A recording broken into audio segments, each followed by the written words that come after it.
आप सबको नमस्कार। दिल्ली में युवाओं की वैक्सीन ख़त्म हो गई है।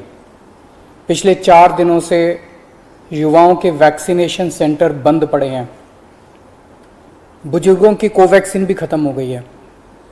हमने केंद्र सरकार को लिखा है, लेकिन अभी तक वैक्सीन आई नहीं है।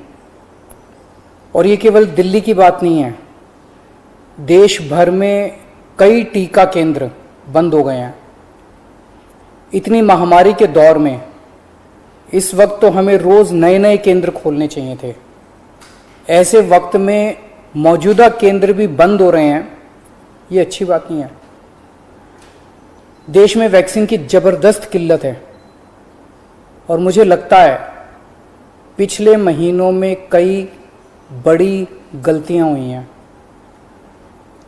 अगर अपने देश के लोगों को सही समय पे वैक्सीन लगा दी जाती तो शायद दूसरी वेव के प्रकोप को काफ़ी कम किया जा सकता था।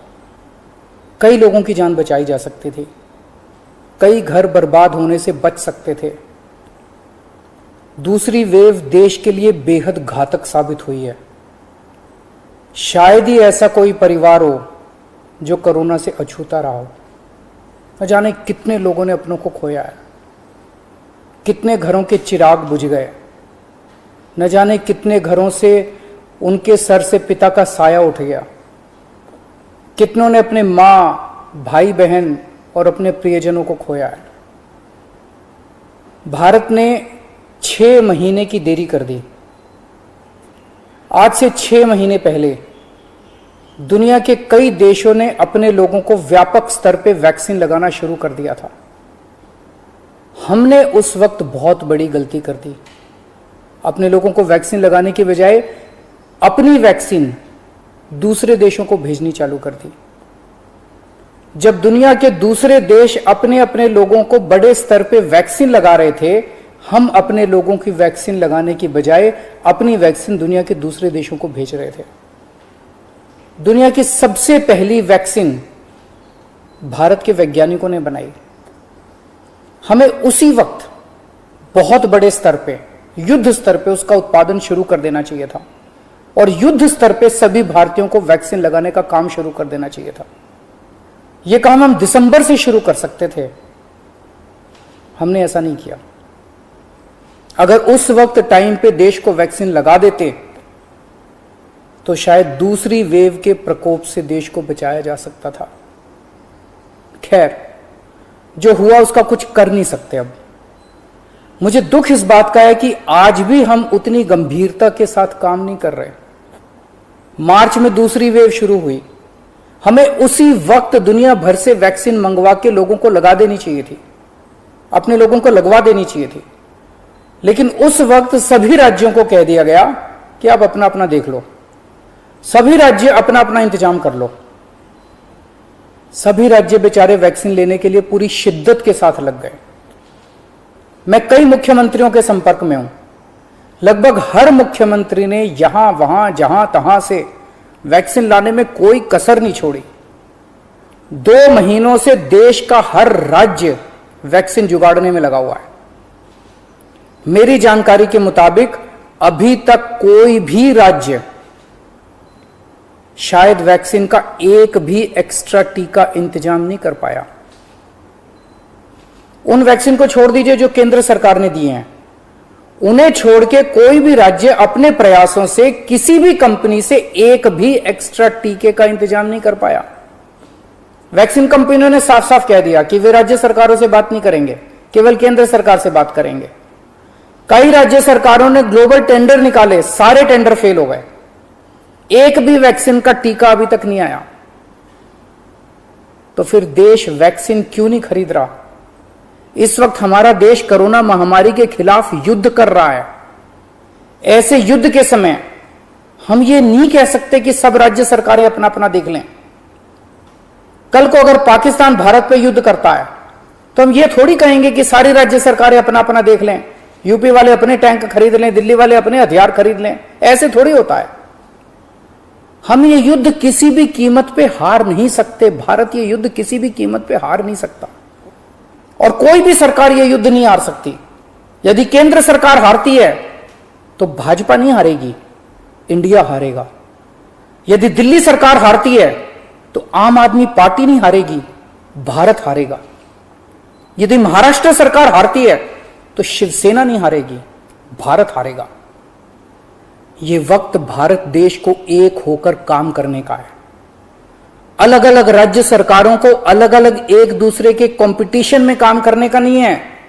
यह वक्त देश की 36 राज्य और यूटी सरकारों को केंद्र सरकार के साथ मिलकर टीम इंडिया बन के काम करने का है। यह वक्त देश के 130 करोड़ लोगों को एक होके इस महामारी से मुकाबला करने का है। मैं प्रधानमंत्री जी को कहना चाहता हूं कि इस वक्त देश के सभी मुख्यमंत्री अपनी अपनी राजनीति से ऊपर उठ के, अपनी पार्टीबाजी से ऊपर उठ के देश के सिपाही बन के आपके साथ काम कर रहे हैं। आप हमें जिम्मेदारी दीजिए, हम हर जिम्मेदारी पूरी करेंगे। लेकिन जो काम हमारा है ही नहीं, वो काम राज्य सरकारें कैसे करें? जो काम केंद्र सरकार को करने का है वो तो केंद्र सरकार को करना ही पड़ेगा ना, उसे हम कैसे करें? आप जितनी जरूरत है उतनी वैक्सीन लाके हर राज्य को दे दीजिए। उनको, जनता को लगाने का काम हमारा है, वो हम करेंगे। देश ने 6 महीने खो दिए, कई घर बर्बाद हो गए, कई जानें चली गई। अब और देरी की तो न जाने कितने और घर बर्बाद हो जाएंगे, कितनी जानें चली जाएंगी। कोरोना को हराने के लिए हम सबको मिलके टीम इंडिया बन के काम करना पड़ेगा। जय हिंद। एक महत्वपूर्ण विषय को लेकर यह प्रेस कॉन्फ्रेंस हो रहा है। एक खुशी की बात भी है और एक दुख का विषय भी है। खुशी की बात यह है कि आप सब देख रहे हैं हिंदुस्तान में किस प्रकार से कोरोना के केसेस अब कम हो रहे हैं, किस प्रकार से अब जो रिकवरी रेट है वो ज्यादा बढ़ रहा है। और जो आंकड़े हैं वो ये बताता है कि अब हिंदुस्तान रिकवरी के राह पे आगे बढ़ रहा है। ये हम सब के लिए खुशी की बात भी है, राहत की बात भी है। और खास करके दिल्ली में, जहां बहुत संख्या आज से थोड़े दिन पहले हम सबको देखने को मिल रहा था, वही संख्या में काफी तेजी से कमी आई है। आज दिल्ली में केसेस अच्छे से मैनेज भी हो रहे हैं और लोग रिकवर भी कर रहे हैं। दुख की बात यह है कि ऐसी परिस्थिति में भी राजनीति हो रही है। आज 2 बार हमने टीवी पर अरविंद केजरीवाल जी को देखा है और दोनों ही बार जिस प्रकार से झूठ, भ्रम, क्रेडिट की राजनीति और कहीं ना कहीं अपने आप को एक आगे बढ़ाने की राजनीति करते हुए नजर आए। और मुझे लगता है कि इस प्रकार की राजनीति अभी नहीं होनी चाहिए। केजरीवाल जी, आप वैक्सीन के विषय में बोल रहे थे, कुछ वीडियोस भी दिखाया जाएगा यहां पर कि किस प्रकार से आपने यू टर्न लिया है। और आज आपको हम कहना चाहते हैं केजरीवाल जी, 20 करोड़ वैक्सीन 130 दिनों के अंदर हिंदुस्तान की सरकार ने तमाम राज्यों को मुहैया कराया है। और आज जब आप कह रहे हैं कि दिल्ली के पास वैक्सीन नहीं है, आदरणीय केजरीवाल जी, हम ये कहना चाहते हैं कि आज भी जब ये प्रेस कॉन्फ्रेंस हो रहा है, 1.5 लाख से अधिक वैक्सीन आज दिल्ली सरकार के पास मौजूद है। 1.5 लाख से अधिक, और 1.5 लाख कोई छोटी संख्या नहीं होती है। आप इसको मैनेज करिए, किस प्रकार से दिल्ली के लोग वैक्सीनेट हो सके, सुचारू रूप से यह विषय आगे बढ़े, इसको आप देखिए। मगर हर दिन 2-2, 3-3 प्रेस कॉन्फ्रेंस करके आप इस पर राजनीति करते हैं। केजरीवाल जी, 2 दिन से आपने और मनीष सिसोदिया जी ने ये कहा कि फाइजर, मॉडर्ना ये आपसे बात नहीं कर रहे हैं, और जो भारत की सरकार है, वैक्सीन को लेकर भारत की सरकार को बातचीत करनी चाहिए और राज्यों को बातचीत नहीं करनी चाहिए। केजरीवाल जी, एक वीडियो मैं आपको दिखाना चाहूंगा और वीडियो का कंटेंट क्या है वो मैं बताना चाहूंगा।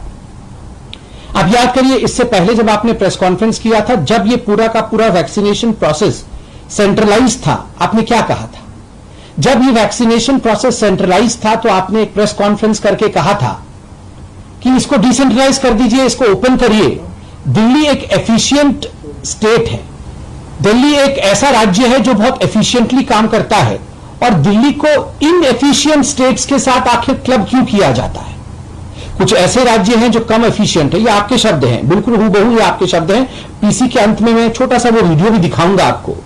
आपने खुद कहा था कि जो बाकी कम एफिशिएंट राज्य हैं उनके साथ आप दिल्ली को क्लब मत करिए, दिल्ली को आप इंडिपेंडेंट छोड़िए, हम अपनी बातें खुद करेंगे और हम पूरी दिल्ली को 3 महीने के अंदर वैक्सीनेट कर देंगे। आप हमें इंडिपेंडेंस तो दीजिए, आप हमें नेगोशिएट करने की क्षमता तो दीजिए।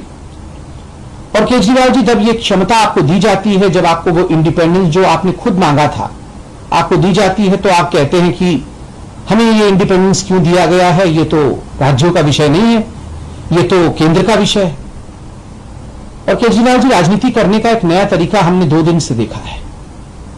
आप कहते हैं कि ये युद्ध की परिस्थिति है, इसमें कोई दो मत नहीं है कि कोरोना की जो लड़ाई है, ये फर्स्ट वेव भी एक युद्ध की परिस्थिति थी और सेकंड वेव भी एक युद्ध की परिस्थिति है।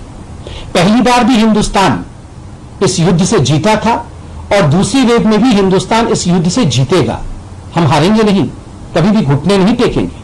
मगर आज आपने इसमें पाकिस्तान का पुट, कहीं ना कहीं पाकिस्तान को लाने की कोशिश की। आपने कहा कि जब पाकिस्तान से युद्ध होगा तो क्या यूपी अपनी टैंक बनाएगा और दिल्ली अपना हथगोले बनाएगा या फिर न्यूक्लियर बॉम्ब बनाएगा? बिल्कुल नहीं, बिल्कुल नहीं बनाएगा केजरीवाल जी। दुख तो इस विषय का है जब पाकिस्तान से युद्ध होता है, जब पाकिस्तान से वास्तविक रूप में लड़ाई होती है, सर्जिकल स्ट्राइक होती है, उस समय भी आप कहां बकसते हैं हमें, उस समय भी आप राजनीति करने से कहां चूकते हैं, उस समय भी आप सबूत मांगते हैं, उस समय भी आप सर्जिकल स्ट्राइक पर, एयर स्ट्राइक पर विश्वास नहीं करते हैं। और आज भी जब देश कोरोना से लड़ रहा है तो आप इस युद्ध में भी राजनीति ढूंढ रहे हैं। आप नहीं चाहते हैं कि इस युद्ध को हम जीतें। केजरीवाल जी, कल हम अखबार देख रहे थे और आप सबने देखा होगा अखबारों में आपने प्रेस कॉन्फ्रेंस करके भी बताया कि थर्ड वेव के लिए आप पूरी तरह से तैयार हैं, ऑक्सीजन सिलेंडर्स आ गई हैं, क्रायोजेनिक टैंक्स आप खरीद रहे हैं, ऑक्सीजन प्लांट्स जो हैं आप एस्टैब्लिश कर रहे हैं। केजरीवाल जी, आज हम ये पूछ रहे हैं कि जब सेकेंड वेव आया था तो आप ये सब क्यों नहीं कर रहे थे? आपने टैंक्स क्यों नहीं मंगाए जो आज आप मंगा रहे हैं? आपने ऑक्सीजन सिलेंडर्स का मुआयना क्यों नहीं किया जो आज आप दावा कर रहे हैं और फोटो रिलीज कर रहे हैं कि आप कर रहे हैं? आज आप ऑक्सीजन और हॉस्पिटल के राउंड्स ले रहे हैं और कह रहे हैं कि हम हॉस्पिटल्स के बेड का राउंड ले रहे हैं कि थर्ड वेव को हम डील कर पाएंगे। सेकेंड वेव में क्यों नहीं कर रहे थे? क्योंकि सेकेंड वेव में आपने कहा कि ये सब कुछ तो मोदी जी के हाथ में था, ये हमारे हाथ में थोड़ी है। ऑक्सीजन मोदी जी के हाथ में था, क्रायोजेनिक टैंक मोदी जी के हाथ में था, ये सिलेंडर्स मोदी जी के हाथ में थे। अगर ये सब कुछ मोदी जी के हाथ में था तो आप ये बताइए केजरीवाल जी, आज आप ये तैयारी कैसे कर पा रहे हैं? क्या मोदी जी ने आपको ये परमिशन दे दिया? नहीं केजरीवाल जी, उस समय भी आप ही के हाथ में था और आज भी आपके हाथ में है।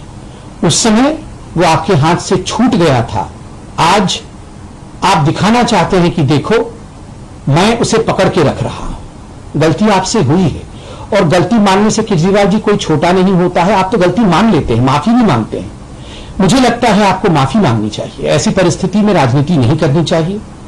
और केजरीवाल जी, आप देखिए, आज यूएस के बाद, अमेरिका के बाद कोई देश अगर 130 दिनों के अंदर 20 करोड़ से अधिक डोज लगाने में सक्षम रहा है वैक्सीनेशन का, तो वो केवल और केवल पूरे विश्व में हिंदुस्तान रहा है। 60 वर्ष से ऊपर अगर एक भी डोज लगा है तो आज 42% ऐसे भारतीय हैं जो 60 साल के ऊपर है, उन्हें कम से कम एक डोज लगा हुआ है। ये कोई छोटी अचीवमेंट नहीं है, बहुत बड़ा विषय है। इन सब विषयों को हम दरकिनार नहीं कर सकते हैं। आज भी आपके पास 1.5 लाख से अधिक डोज है। और जिस वीडियो के बारे में मैं आपको बता रहा था, वो वीडियो भी मैं आपको दिखाना चाहता हूं। आप देखिए, मैं ये वीडियो दिखाऊंगा। सेंटर से जो कंट्रोल हो रहा है, जैसे कुछ सरकारें एफिशिएंट हैं, कुछ सरकारें कम एफिशिएंट हैं। तो जो सरकारें एफिशिएंट हैं और कह रही हैं भाई हम अपने दिल्ली से, मैं आपको शुरू से दिखाता हूं। कुछ अभी सेंटर से जो कंट्रोल हो रहा है, जैसे कुछ सरकारें एफिशिएंट हैं, कुछ सरकारें कम एफिशिएंट हैं। तो जो सरकारें एफिशिएंट हैं और कह रही हैं भाई हम अपने, दिल्ली सरकार आज कह रही है हम अपनी सारी जनता को 3 महीने में वैक्सीनेट कर देंगे। तो हमें बाकी देश के साथ क्यों क्लब किया जाए? अगर हम कर सकते हैं तो हमें करने दिया जाए। और विदेशी वैक्सीन के जितने निर्माण, ये अब क्या है? पहला जो कह रहे थे, जो प्रेस कॉन्फ्रेंस में, वो आपने सुना, बहुत स्पष्ट रूप से कह रहे थे बाकी देश के साथ दिल्ली को क्यों क्लब किया जा रहा है, हम ज्यादा एफिशिएंट स्टेट है, हम ज्यादा काम कर सकते हैं, हम 3 महीने में सबको वैक्सीनेट कर देंगे। हमें इन बाकी कम एफिशिएंट स्टेट्स के साथ क्लब नहीं करिए। ये सेंट्रल गवर्नमेंट कंट्रोल छोड़े और हमें कंट्रोल दे दे। केजरीवाल जी, हाथ जोड़ के निवेदन है, हम सब दिल्ली के निवासी हैं, हम युद्ध नहीं चाहते हैं, हम लड़ना नहीं चाहते हैं कि आपस में हम लड़ें। आप हमसे लड़ रहे हैं, आप ये लड़ाई छोड़ दीजिए। आपको कंट्रोल करने के लिए जनता ने आपको चुना है, मोदी जी ने आपको मौका दिया है क्योंकि आप डिसेंट्रलाइजेशन चाहते थे, डिसेंट्रलाइज करके दिया गया है। अब्यूज अक्यूज मत करिए, काम करिए। आज काम करने की आवश्यकता है, लड़ने की आवश्यकता नहीं है। बहुत बहुत धन्यवाद।